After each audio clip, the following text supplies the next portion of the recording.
નમસ્કાર દર્શક મિત્રો, હું આપની સાથે છું રાખી અંજારીયા। સ્વાગત છે આપનું કચ્છ ઉદય ટીવી ન્યૂઝમાં। તો દર્શક મિત્રો, જોઈએ આજના સમાચારો વિસ્તારથી।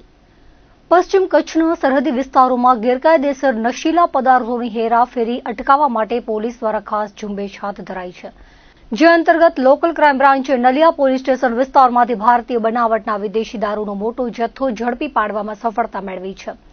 નલિયા બસ સ્ટેશન પાસે પેટ્રોલિંગ દરમિયાન ચોક્કસ ખાનગી બાતમી મળી હતી કે નલિયાના દરબારગઢ વિસ્તારમાં રહેતા પુરોહિતસિંહ દિલાવરસિંહ ઉર્ફે ભાણુભા ઝાલાએ પોતાના રહેણાંક મકાન પાસે આવેલા વરંડામાં બહારથી મંગાવેલો વિદેશી દારૂનો જથ્થો વેચાણ અર્થે છુપાવ્યો છે। જે બાતમીના આધારે પોલીસે ત્વરિત કાર્યવાહી કરી દરોડો પાડ્યો હતો, જેમાં સ્થળ પરથી ભારતીય બનાવટની વિદેશી દારૂની અલગ અલગ બ્રાન્ડની નાની મોટી 201 બોટલો મળી આવી હતી, જેની કિંમત ₹2,54,100 આંકવામાં આવી છે। આ ઉપરાંત પોલીસને ત્યાંથી 120 નંગ બિયરના ટીન પણ મળી આવ્યા હતા, જેની કિંમત ₹26,400 થાય છે। આમ પોલીસે કુલ ₹2,80,500નો મુદ્દામાલ કબજે કરી 38 વર્ષીય આરોપી પુરોહિતસિંહ ઝાલાની ધરપકડ કરી છે। આ ગુનામાં સંડોવાયેલા અન્ય 2 શખ્સો નખત્રાણાના અજયસિંહ સોઢા અને અબડાસાના રવિરાજસિંહ કલુભા સોઢાના નામ ખુલતા પોલીસે તેમને પકડવા માટેના ચક્રો ગતિમાન કર્યા છે।